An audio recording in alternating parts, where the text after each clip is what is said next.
Esther, capítulo 2, versos 12 e 13. O nosso tema é o tempo e o lugar de ser uma mulher de Deus.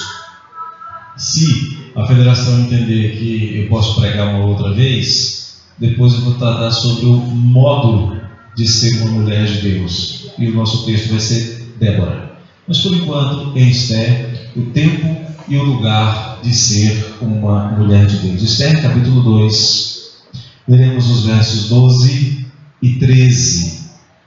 Deixa eu bagunçar um pouquinho, fique de pé, por favor, e vamos ler todos juntos, homens e mulheres. Esther, capítulo 2, versos 12 e 13. A palavra de Deus diz assim: em chegando o prazo de cada moça vir ao rei Assuero, depois de tratada segundo as prescrições para as mulheres, todos juntos, vamos lá, vamos começar de novo? Eu pedi para ler juntos. Em chegando o prazo de cada moça vir ao rei Assuero, depois de tratada segundo as prescrições para as mulheres, por 12 meses, porque assim se cumpriam os dias do seu embelezamento, 6 meses com óleo de mirra, e 6 meses com especiarias e com os perfumes e ungüentos em uso entre as mulheres. Então é que vinha a jovem ao rei, a ela se dava o que desejasse para levar consigo da casa das mulheres para a casa do rei. Pai querido, nós acabamos de ler uma porção da Tua bendita palavra, e nós queremos que o Senhor nos ajude a entender a luz da história que o Senhor mandou registrar, a luz da história de Esther. O Senhor nos ajude a entender o Seu desejo, o Seu propósito para as nossas vidas, as nossas aqui e agora. Não nos dias de Esther, porque nós não estaremos lá. Não daqui a um século ou 2, porque também não estaremos lá. Não em outro lugar, porque nós estamos aqui. Por isso, ó Deus, te pedimos em nome de Jesus, fala ao coração de cada servo e serva que pertence ao Senhor, que estão aqui neste lugar. Amém. Pode sentar. A palavra do Senhor em Efésios 5, versos 15 e 16, nos traz uma orientação bastante interessante.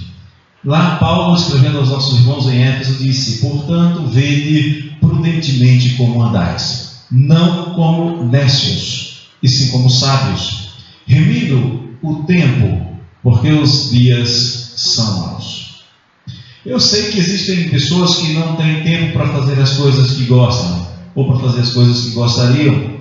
Alguns gostariam que o dia tivesse 30 horas, para dar mais tempo para fazer mais coisas. E se o dia tivesse 30 horas, acabaria ocupando o dia, essas 30 horas, do mesmo jeito.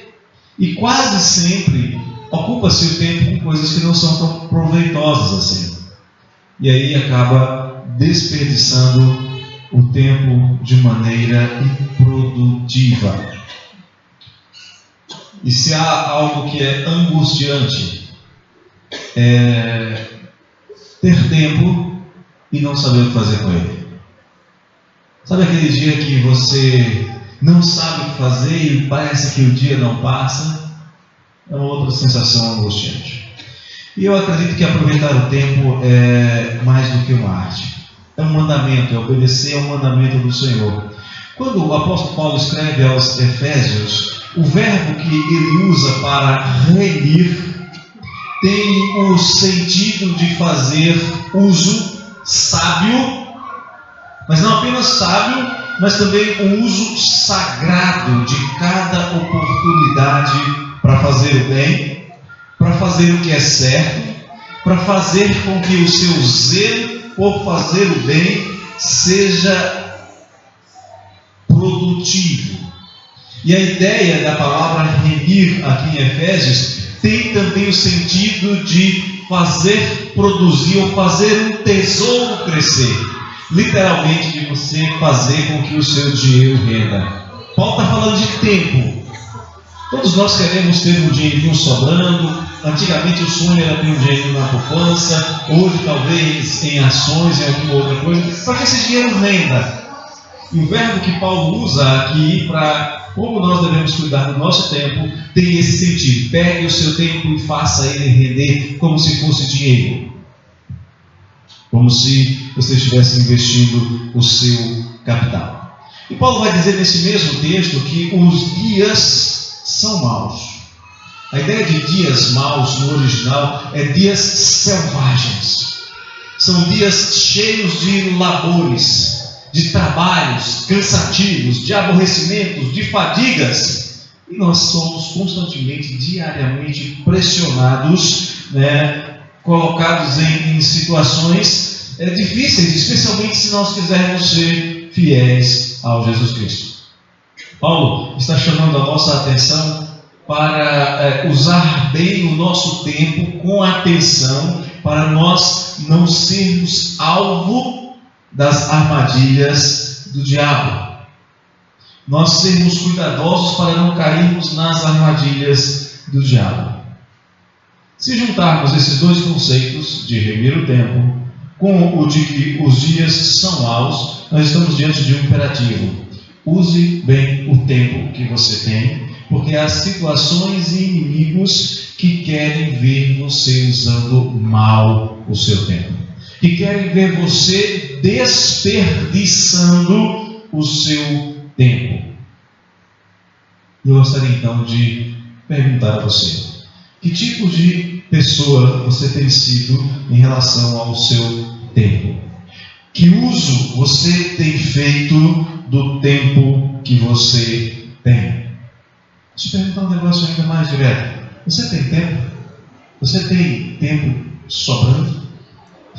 Talvez existe essa possibilidade de você ser uma pessoa completamente ocupada, de você ser uma pessoa que não tem tempo para nada, simplesmente porque não está usando direito o tempo que Deus tem lhe dado.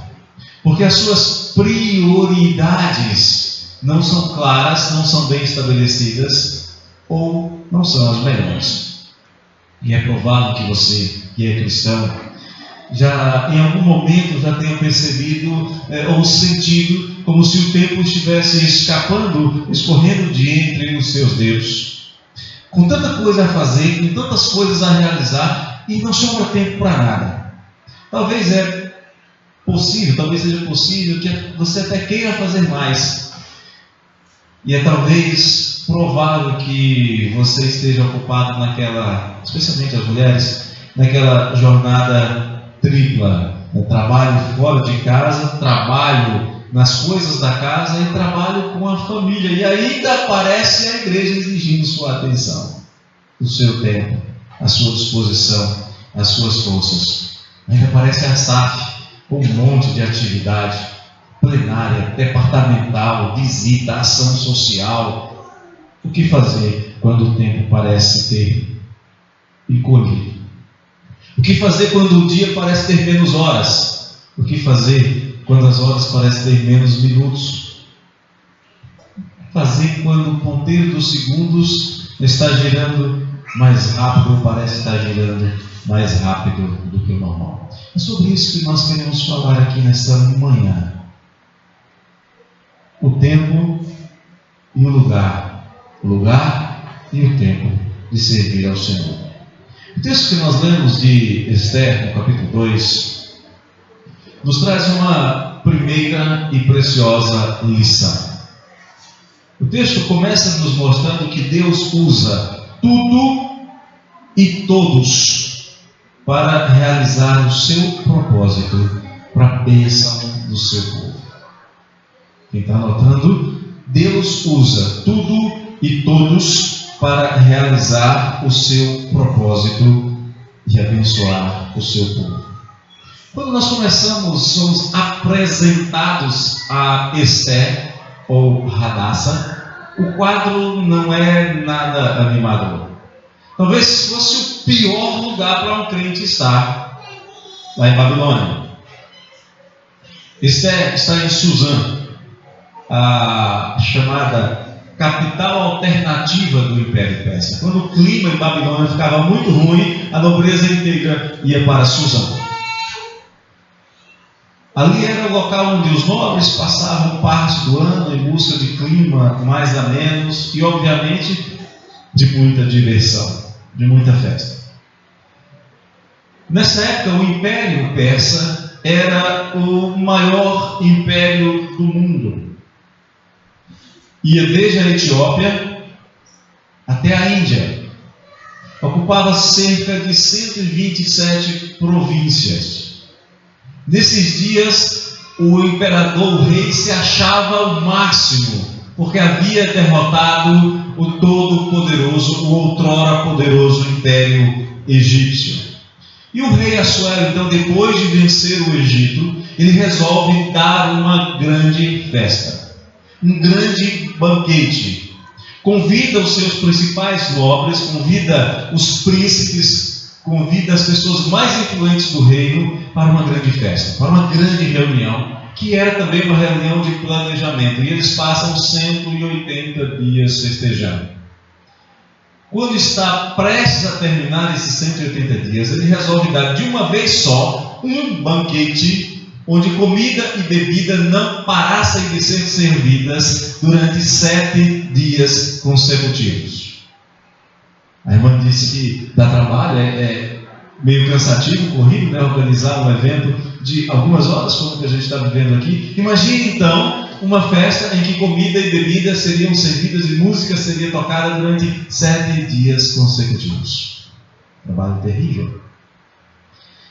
E o plano de Assuero era convencer os nobres, mostrando a sua grandeza, mostrando a sua glória, convencê-los a embarcarem em uma nova guerra. Ele pretendia invadir a Grécia. Ele pretendia destruir Atenas e Esparta. Ele pretendia expandir o seu domínio além da Grécia para o Mediterrâneo. E tenta, depois ele vai tentar. No auge da festa, no momento que estavam todos muito felizes, muito alegres, havia vinho em abundância, bebidas em abundância, com a presença dos príncipes, com a presença dos principais nobres da Pérsia e da Média, depois de mostrar a glória do seu reino, depois de mostrar as suas riquezas, depois de mostrar os seus planos de crescimento do reino, agora é a hora dele mostrar a joia da sua coroa. Agora é a hora de ele mostrar para os príncipes, para os nobres, aquilo que ele considera mais belo, mais precioso. E ele então ordena que a sua esposa, que a rainha Vasti, venha perante os nobres. Observe que já temos mais de 173 dias de festa, mostrando toda a cidadela, o palácio, as riquezas, os planos, as conquistas, e agora ele vai mostrar o que tem de mais importante no seu reino, a sua esposa. Qualquer mulher se sentiria honrada. Meu marido vai me mostrar, vai me apresentar num momento de extrema honra. O detalhe é que a ordem que ele dá é que Vasti venha com a coroa. Os estudiosos da língua hebraica entendem que esse detalhe, exigindo que Vasti venha com a coroa sobre a sua cabeça, na verdade indica que ele havia dito para ela vir só com a coroa. Por isso essa menção, essa exigência ao uso da coroa. Ela deveria exibir-se, exibir a sua formosura, exibir a sua beleza, só com a coroa real. Vasti era de família nobre. Vasti era uma mulher de temperamento forte. O seu nome para a história, nos livros seculares, é Acestes. E ela entra para a história como uma mulher muito forte, muito firme, e ela se nega a atender a esta tolice, a esta exigência exibicionista do seu marido. A sua recusa vai levar o rei, que é descrito pelos historiadores, Heródoto, que é um historiador grego antigo, ele descreve Assuero, que é conhecido na história como Xerxes. ele descreve como um homem mal-humorado, impaciente, impetuoso. Ele então toma uma decisão, ele consulta os seus principais conselheiros e toma uma decisão. Ele pergunta: o que devo fazer com a minha esposa por ela ter se recusado e me envergonhado publicamente? Eles dizem: faz com que ela jamais venha novamente à sua presença.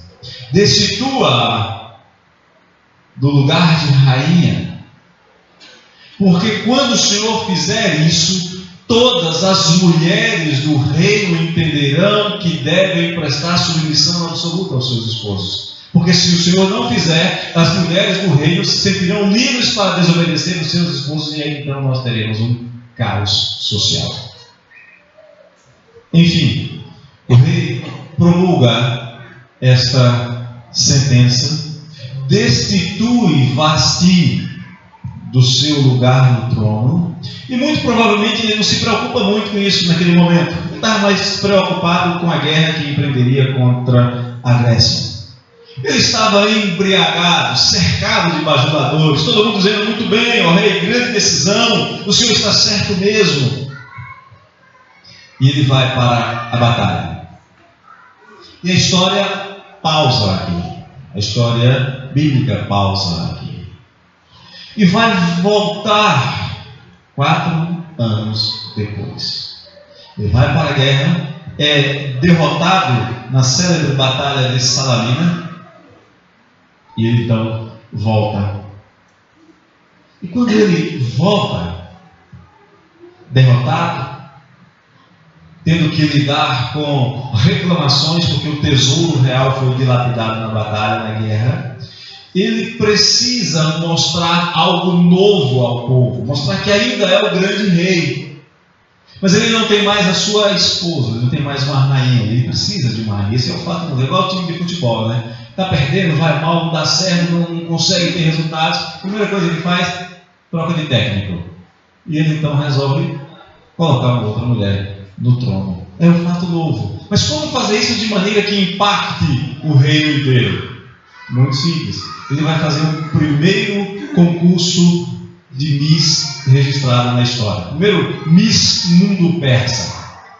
E manda uma ordem para que todas as jovens virgens formosas sejam trazidas ao palácio, para que então seja feita a escolha daquela que seria a futura rainha. Enfim, eu falei no começo que Deus usa tudo e todos para realizar o seu propósito de abençoar o seu povo. E agora eu estou contando toda essa história. Onde é que está Deus usando tudo e todos? Primeiro, Deus usa a insensatez. Deus usa a embriaguez. Deus usa a impetuosidade de Assuero. Queridos, vamos lembrar de uma coisa: não existe trono vazio no universo, não existe um lugar, um único centímetro em todo o universo que o Senhor não diga: isso é meu, eu reino sobre isso. Então, quando Assuero dá a sua grande festa, Deus está controlando as coisas.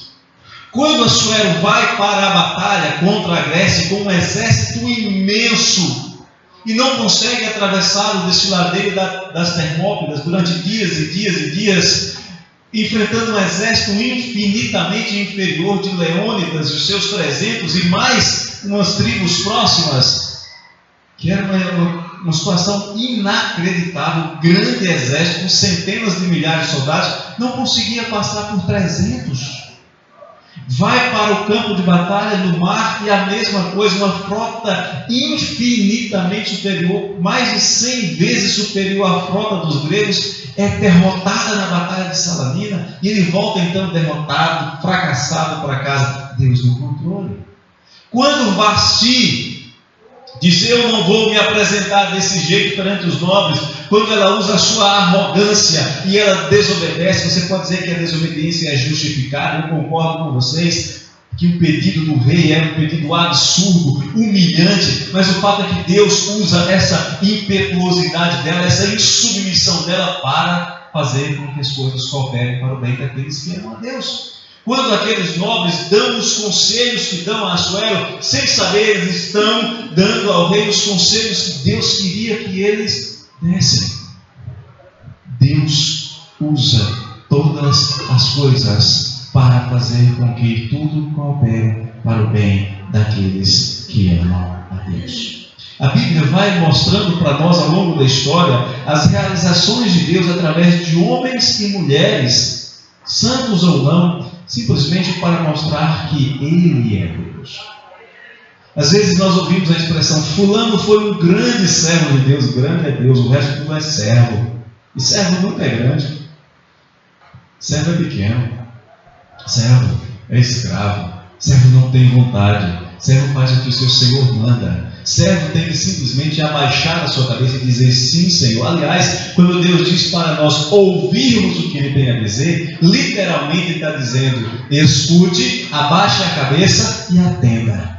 A palavra bíblica é ipacuo, que significa ouvir para colocar-se em sujeição.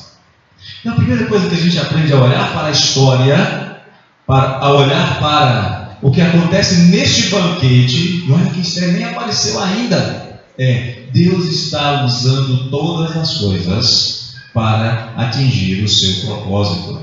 4 anos antes de Esther aparecer, Deus está dirigindo todas as coisas para o bem do seu povo.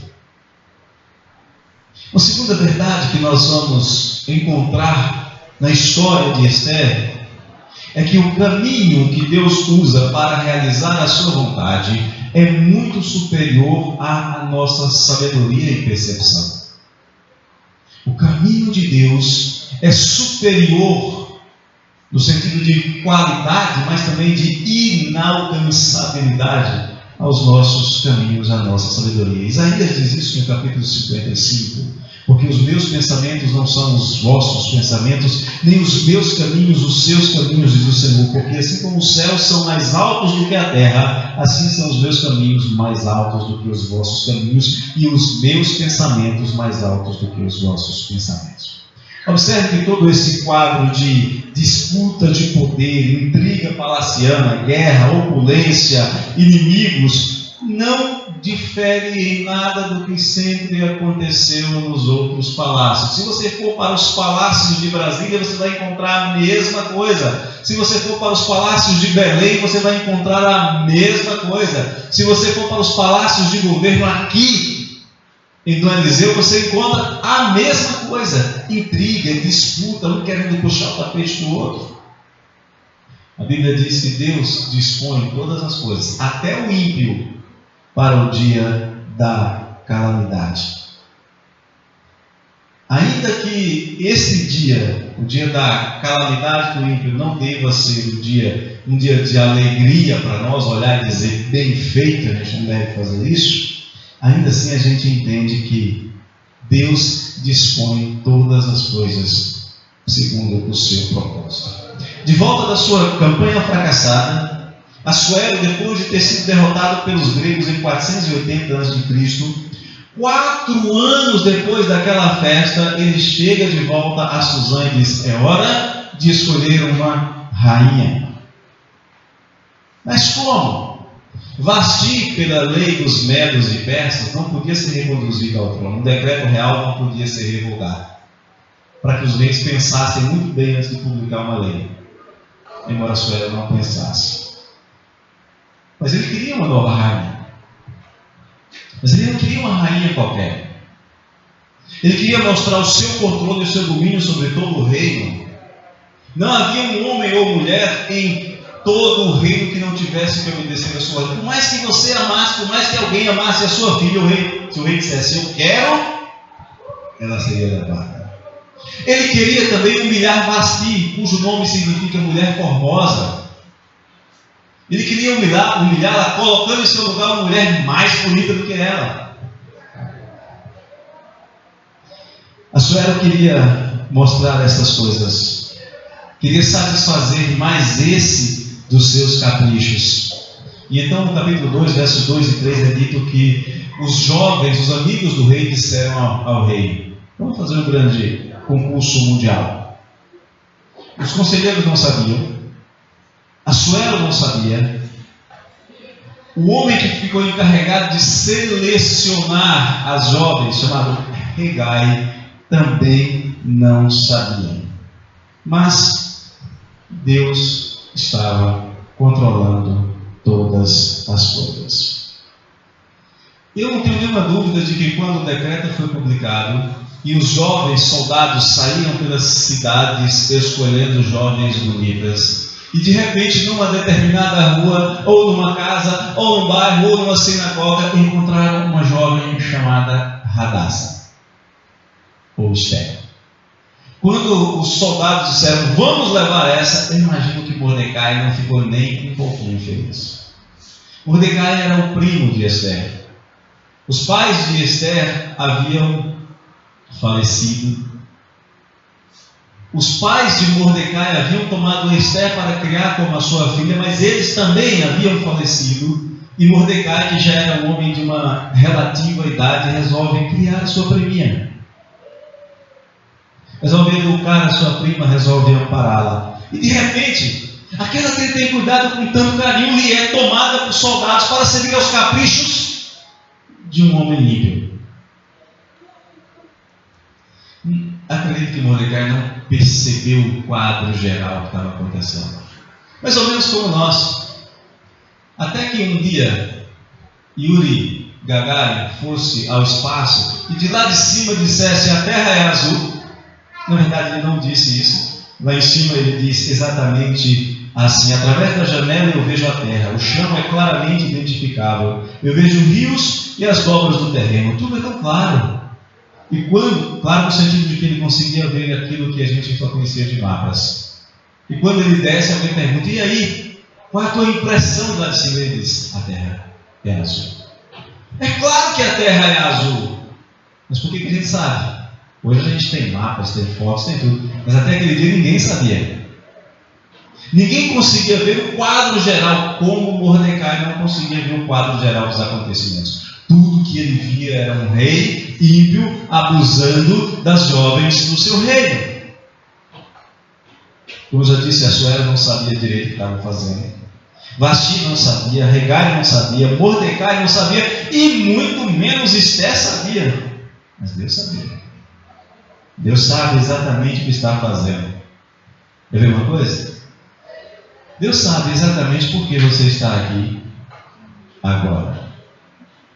Muito provavelmente você não vai se lembrar de tudo que eu disse. Talvez algum dia, em alguma situação, você se lembre: olha, naquele dia o pastor Marlon falou isso. Não é que é verdade?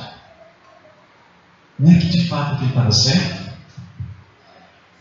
Mas eu tenho certeza que Deus sabe o que você está fazendo hoje, aqui e agora. Em que etapa da sua vida você está? Talvez você não tenha a menor noção do que te espera já a partir de amanhã. Não guarde isso. O caminho de Deus é mais elevado que o nosso. Ele vê o todo. A gente só vê aquilo pelo qual a gente está passando. A gente já não vê com clareza nem o que já passou e não consegue ter percepção nenhuma do que vai passar. Mas Ele já conhece o seu ontem, o seu hoje e o seu amanhã. Todos os dias estão contados, todos os teus dias certos e determinados diante do Senhor.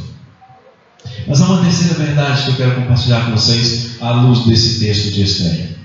O tempo de agir de Deus não é determinado pelas urgências da sua agenda. O tempo de agir de Deus não é determinado pela sua agenda. É provável que Esther e Mordecai tenham procurado alguma maneira de se livrar daquela situação. É provável que eles tenham orado ao Senhor pedindo livramento. É provável que Mordecai tenha jejuado por livramento da sua prima, mas nada acontecia. Nenhum sinal, nenhuma resposta, nenhuma indicação de que o Senhor levantaria o seu braço e libertaria aquela jovem de um destino cruel de ser experimentada, abusada pelo rei e logo depois descartada. Esther é levada para a casa das mulheres e é enclausurada num palácio em que homem algum poderia entrar, a menos que fosse eunuco como Hegai. E ali, queridos, a vida de Esther muda completamente.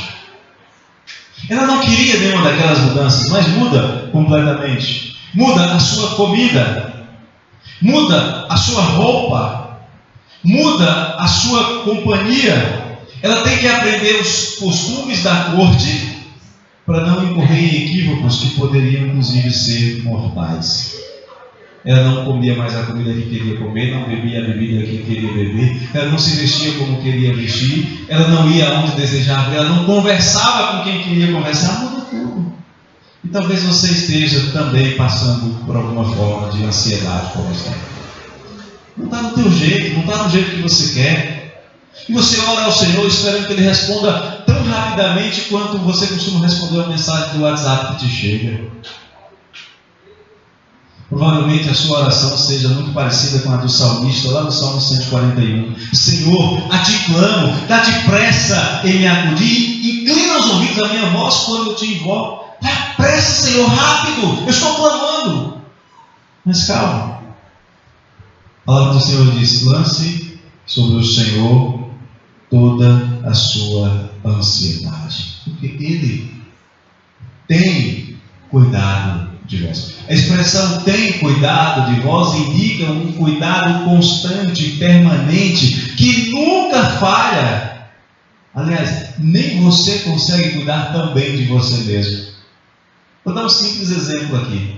Nós temos aqui muitas mulheres que certamente já têm experiência na cozinha. Temos 2 homens, que estão 3 homens presentes aqui, que também já têm alguma experiência na cozinha, né? Vou provar para você que você não consegue cuidar tão bem assim de você. Você já cortou o seu dedo fazendo a comida? Alguém já disse ali muitas vezes. Mas você não sabe que machuca? Já queimou a sua mão numa panela? Já? Mas você não sabe que machuca? Você não sabe cuidar de você? Gente, que tolice é essa que vocês cometem contra vocês mesmos? É sério? Deus cuida da gente melhor do que nós mesmos. Quantas vezes você já não pegou o seu aquele... Tem um dedinho no pé da gente que só serve para achar a quina da mesa, da cadeira. Quantas vezes você já acertou ele ali? Você não sabe cuidar de você? Você não sabe que você tem aquele dedinho que lá embaixo da cadeira, a mesa tem um pezinho assim meio pontudo, pronto para te acertar? Lance sobre o Senhor toda a sua ansiedade. Vamos dar uma olhada aqui nesse relato. No capítulo 2, versos 11 e 13, diz assim: passava Mordecai todos os dias diante do átrio da casa das mulheres, para se informar de como estava Esther e do que lhe sucederia. E chegando o prazo de cada moça vir ao rei Assuero, depois de tratadas segundo as prescrições para as mulheres por 12 meses, porque assim se cumpriam os dias do seu embelezamento, 6 meses com óleo de mirra e 6 meses com especiarias e com os perfumes e ungüentos em uso entre as mulheres, então é que vinha jovem ao rei, a elas se dava o que desejasse para levar consigo da casa das mulheres para a casa do rei. Você notou o que eu notei aqui nesse texto? Percebe uma coisa? Mordecai, todos os dias, eu não sei se antes do trabalho, depois do trabalho, no intervalo do trabalho, não sei se era de manhãzinha, se era meio-dia, ou se era no fim da tarde, eu não tenho a menor ideia de qual era o horário, mas o texto diz que todos os dias, durante 365 dias, este homem passava pela porta da casa das mulheres, ele não podia entrar. E ele procurava informações sobre a sua prima. E ele não podia se identificar como primo dela. Isso causava um problema muito sério. Um homem procurando informações sobre uma das prometidas, das escolhidas do rei. Ele tinha que ter muito cuidado com quem falava, porque alguém poderia delatá-lo, poderia delatar Esther. Era muito complicada a situação, mas todos os dias, durante um ano inteiro, esse homem esteve lá buscando informações sobre a sua prima. Imagine, por outro lado, a ansiedade de Esther.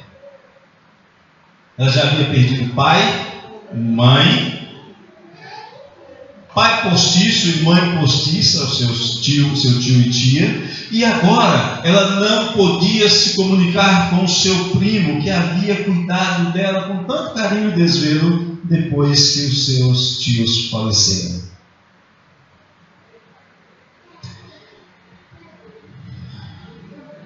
Imagina a ansiedade dela, dia após dia, um ano inteiro. É provável que algumas vezes na sua caminhada você também já tenha achado que Deus se demora demais em atender às suas necessidades. Deus está demorando para cuidar de você direito. Deus deixa você sofrer. Afinal, você não é princesa do reino de Deus? Generala do exército de Cristo ou coisa parecida? Por que você está sofrendo? Deus não está cuidando. E tem gente que diz: Deus se esqueceu de mim. Será? Por que tantos dias de angústia pelos quais você passa, hein?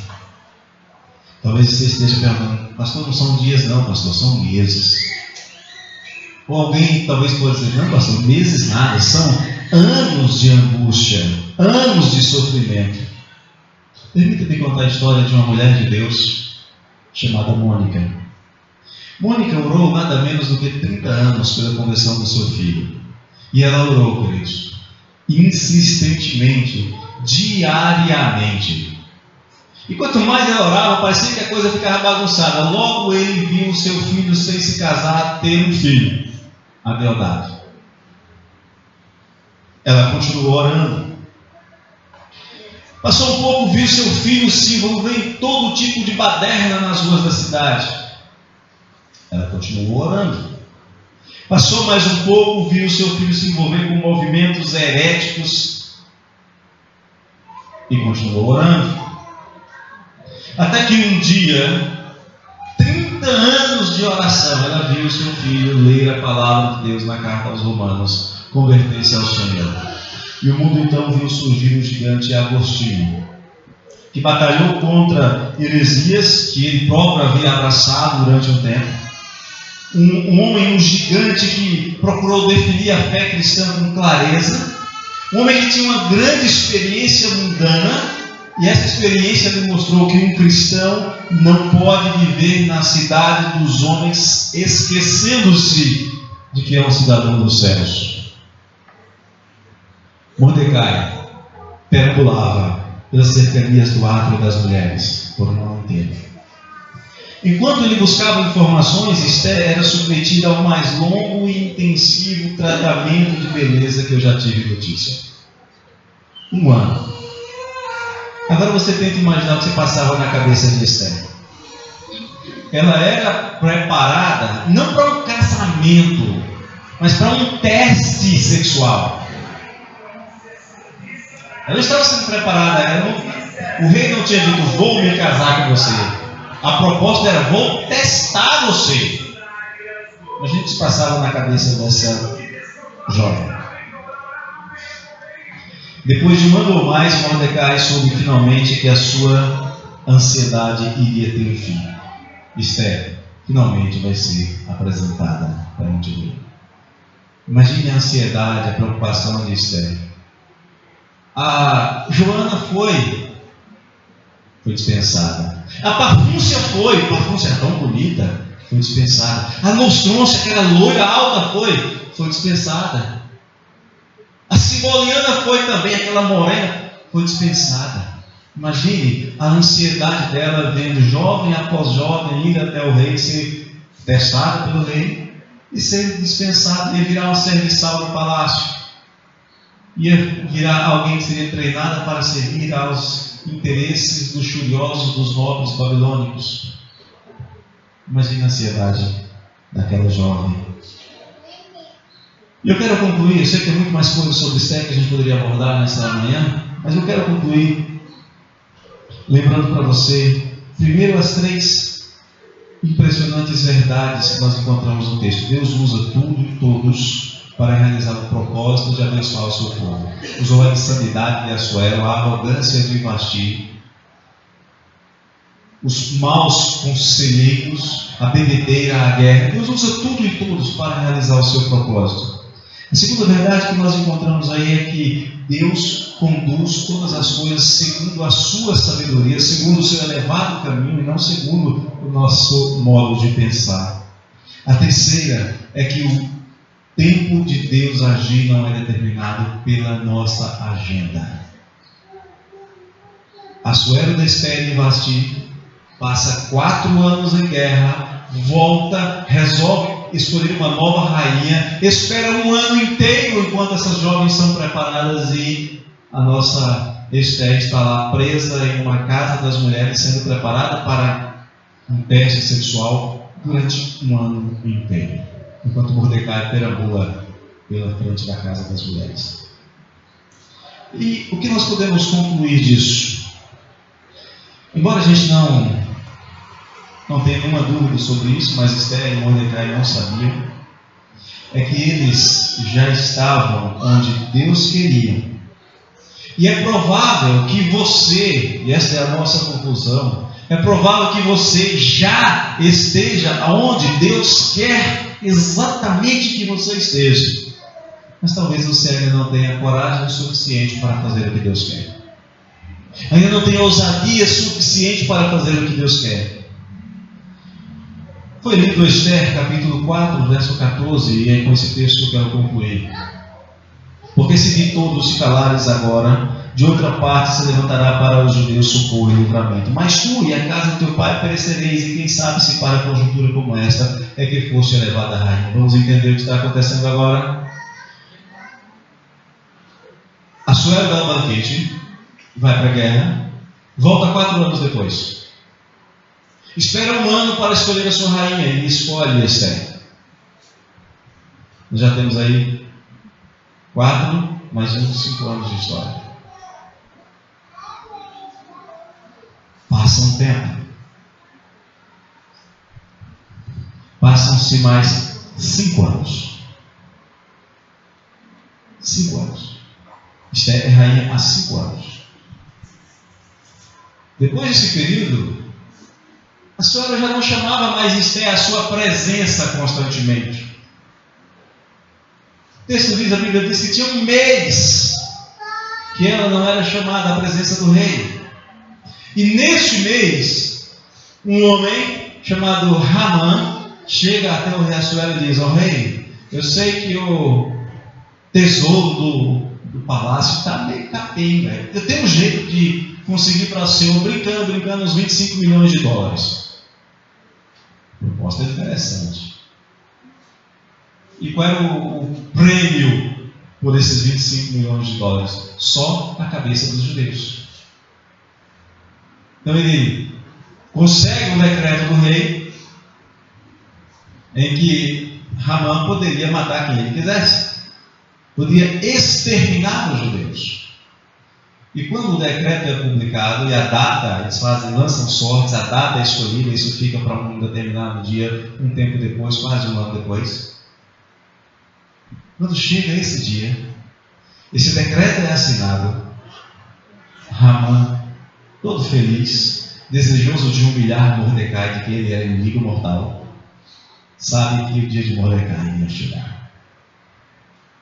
Mordecai então rasga suas vestes e vai prantear no mesmo lugar onde ele havia passado 1 ano antes andando para lá e para cá. Só que agora alguém informa para a rainha: olha, Mordecai está lá na frente do palácio, de roupa rasgada, lançou cinza sobre a sua cabeça e pranteando em voz alta.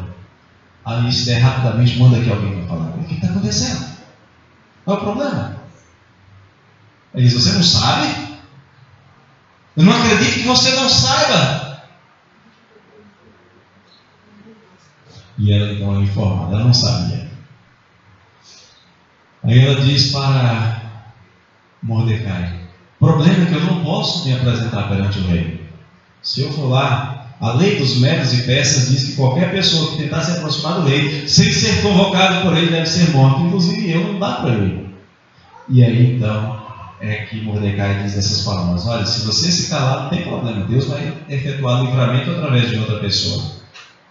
Mas para um pouquinho para pensar. Será que nesses últimos 9 anos quase 10 anos que veio acontecendo desde a queda de Vasti até agora, você no trono. Será que não foi para isso que Deus conduziu a história? Será que tudo o que aconteceu ao longo desses anos todos não foi para que você, mulher de Deus, estivesse onde você está, com o conhecimento que você tem, com as habilidades que você tem? Deixa eu contar uma história para vocês para concluir. Uma história verídica. Uma pessoa pediu para conversar com o pastor já relativamente idoso, e disse que tinha vontade de ser missionário. Queria fazer missões. E chegou lá com um quadro, um gráfico e com dados. Pastor, eu quero fazer missões. Dados geográficos, dados demográficos, dados estatísticos, falando sobre um lugar que ficou conhecido como Janela 1040. Não pense que é a janela da sua casa, não é nada disso. Se bem que você pode fazer missões da janela da sua casa também, sem nenhum problema. Mas Janela 1040 foi um termo que foi criado por um missionário americano chamado Louis Bush, que não é parente do ex-presidente George Bush, em 1990. E ele se referia aos países localizados entre os graus 10 e 40 ao norte do Equador. Para você ter uma ideia, mentaliza aí na sua cabeça: norte da África, aquela região do Saara todinha, incluindo a parte sudeste da Ásia, a parte não europeia da Ásia. Pega aí aquela região dos Balcãs, a região daqueles países comunistas, aquela região ali. Era uma região extremamente difícil para o Evangelho. Quais eram as dificuldades? Primeiro, graves desafios socioeconômicos, pobreza extrema, baixa qualidade de vida, pouco ou nenhum acesso às escrituras, ao cristianismo. Era uma região de pouquíssima liberdade religiosa, dominada por islâmicos, hindus, budistas, animistas e ateus. E desses países, o único país que não era dominado por essas religiões é dominado pelos judeus, Israel. E para que você tenha ideia, até alguns anos atrás era proibido você distribuir Bíblia cristã nas ruas de Jerusalém. Ou seja, liberdade religiosa nenhuma. O pastor ouviu esses dados todos, que já conhecia, tentou mostrar para aquela pessoa os enormes desafios, os perigos de um trabalho missionário naquela região, e perguntou àquela pessoa o que ela fazia, em que trabalhava e onde morava. E a pessoa respondeu: pastor, eu faço isso, eu sou assim, eu moro em tal lugar, assim, assim. E o pastor então perguntou: e o seu trabalho, você já é considerado pelos seus colegas de trabalho como missionário? Lá no seu bairro, já veio você como um missionário? Aquele jovem envergonhado disse que não. E ouviu o pastor que primeiro ele precisava dar frutos onde ele estava plantado, antes de ser transplantado para um solo mais pedregoso. Cerca de um ano depois, esse jovem procurou novamente o pastor. Pediu uma nova conversa com o pastor. Mostrou que tinha mudado a sua atuação como cristão, já não era mais um agente secreto de Cristo no seu trabalho, nem no seu bairro, e que agora estava pronto a desenvolver um trabalho missionário. E o pastor então falou: muito bem, se é assim, há tantos bairros depois do seu, existe uma congregação bem pequenininha que precisa de ajuda, vai ajudar lá. E aquele jovem foi ajudar naquele campo missionário, naquela congregação que estava se iniciando. Ficou 3 anos trabalhando lá, a congregação cresceu. Ele chega de novo para o pastor e falou: pastor, é o seguinte, agora eu quero me preparar. Eu quero me preparar para ser missionário. Agora eu quero me preparar teologicamente para ser missionário. E ele fez o curso. Ele foi estudar. Passou 5 anos estudando, se preparando para ser missionário. Quando terminou de fazer o seu curso, foi fazer mais um curso. Foi aí que eu o conheci, lá no IBELSE, fazendo o CPM. Curso que o pastor está fazendo, né? Ou já fez? Já fez. Ele foi fazer o CPM, foi lá que eu o conheci. Uma das regras da conversa dele conosco era: por favor, vocês nunca mencionem meu nome em rede social. Vocês nunca mencionem onde eu estou e o que eu faço em rede social. Eu não vou mencionar o nome dele aqui porque eu quero colocar esta mensagem que a gente está ouvindo agora no YouTube. E ele então foi para um país da janela 10 por 40. Isso já faz 16 anos. E ele está lá, anunciando o Evangelho na tão sonhada janela 10 por 40. Talvez você sonhe com Orlando, na Flórida. Talvez você sonhe com o Havaí. Talvez você sonhe com o Caribe. Talvez você sonhe até com o Alter do Chão. Não tem problema. O sonho dele era pregar o Evangelho na janela 10 por 40. Hoje ele tem 54 anos. Tem 16. E foi quando eu o conheci. Tem 16 anos. E está lá, naquela região, anunciando o Evangelho de Cristo. Essa é a história verídica de um homem de Deus que floresceu onde o Senhor plantou e depois o Senhor o transplantou para onde o Senhor queria que ele florescesse. Isso ilustra para nós a verdade que está contida aqui no livro de Esther. Esther foi levada para um lugar que não queria ir. Esther foi colocada em uma posição que ela não havia procurado. O seu primo que cuidava dela não a queria na casa das mulheres. Ele não a queria nos palácios dos persas, mas ela estava lá. Ela passou um ano inteiro fazendo o que outras pessoas queriam que ela fizesse. Não tinha direito a nada. Comia o que lhe davam, bebia o que lhe davam, banhava a hora que mandavam, usava o perfume que mandavam usar, o unguento que mandavam usar. Ela não tinha direito a absolutamente nada. Nem escolher a hora de dormir e acordar ela tinha. Não era senhora de nenhum aspecto da sua vida. Mas pelo desígnio de Deus, Esther foi escolhida para ser a rainha da Pérsia. Uma rainha com sorte. Não com sorte. Mas uma rainha que era quase que uma peça decorativa. Uma rainha sem poder. Uma rainha que não tinha nem mesmo acesso irrestrito ao seu próprio marido, mas mesmo assim a rainha da Pérsia. Por quê? Assuero achava que era para seu deleite pessoal. Vasti achava que ela havia tomado o seu lugar. Mordecai achava que era uma afronta ao seu povo e ao seu Deus. Deus não achava nada disso. Deus estava agindo. Deus estava movendo as cordas da história para abençoar o seu povo. E quando o momento chegou, Esther foi desafiada a cumprir o seu papel, mesmo correndo o risco de vida por causa da lei que impedia que alguém se aproximasse do rei sem ser convidado. Mas Mordecai lembra, Esther, foi para isso que você foi colocado aqui. É possível que foi exatamente para esse momento, para essa conjuntura que você foi colocado aqui. Esther, lembra, a sua beleza é uma dádiva de Deus. A insensatez de Assuero foi providencial. Os conselheiros reais prepararam o terreno. A altivez de Vasti era necessária para a sua ruína. E agora está a hora de você se posicionar. Você pode, Esther, se esconder dentro da casa que Assuero preparou. Ou então você pode ser um instrumento de Deus para a libertação do seu povo. Nem que para isso você arrisque a sua própria vida.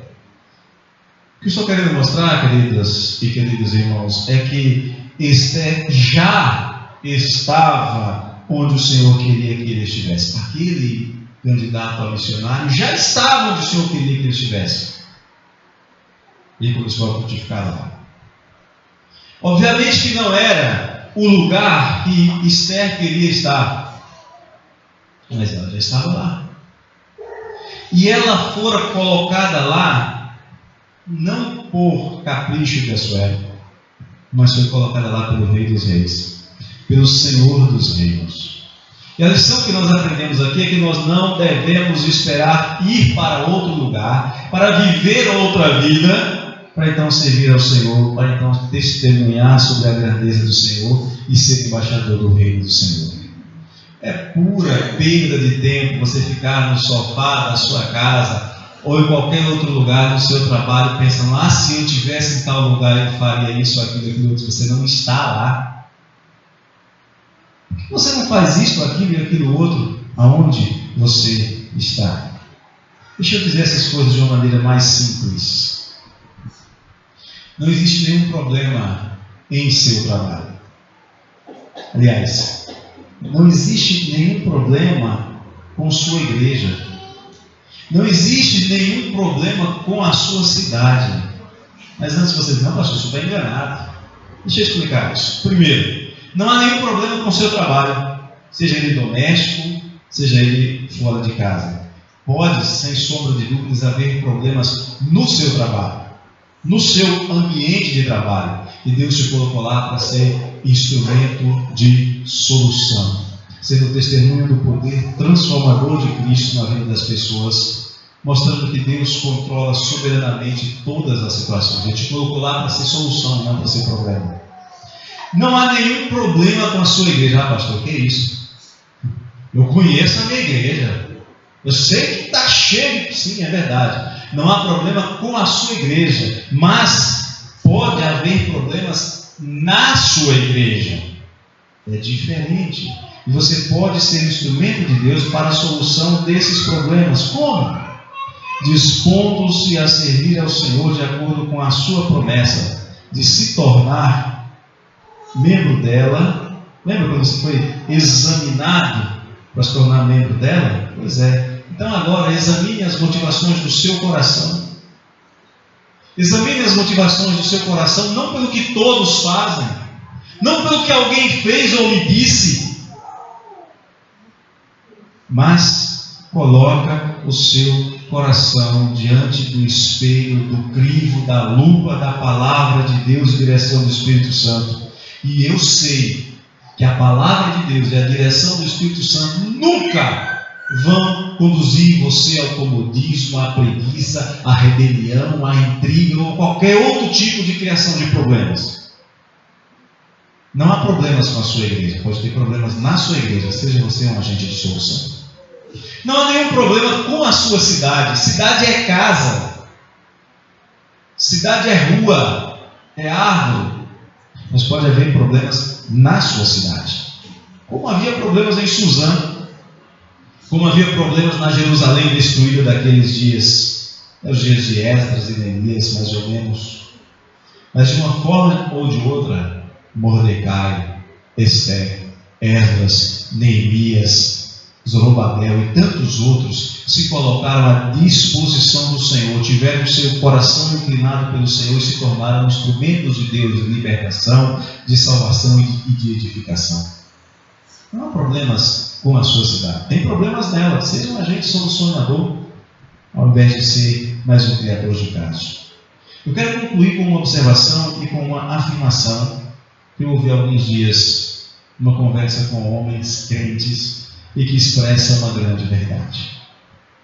Mesmo que você não seja o causador do problema, quando você não está disposto a ser a solução, você já é parte do problema. Pastor, eu não fiz nada. Exatamente, você não fez nada. Está sendo omisso, você é parte do problema. Você não está ajudando a carregar as cargas, você é parte do problema.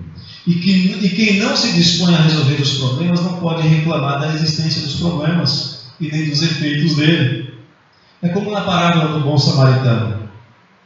Quem se esquiva, aquelas pessoas que vão passando, está o homem caído, um passa ao largo, o outro passa ao largo. Quem se esquiva de cuidar do homem caído é repreendido. Eles não fizeram nada, eles não bateram no homem, eles não apedrejaram o homem, eles não roubaram, não fizeram nada, mas são repreendidos. E para os judeus, quando eles são obrigados a entender que o samaritano foi o bom da história, para os judeus era a pior comparação possível. Não havia comparação pior do que aquela. Ser considerado pior do que um samaritano, inferior a um samaritano. E observe que as motivações dos homens que passaram ao largo eram religiosos, eram levitas, eram sacerdotes que estavam indo oficiar no templo.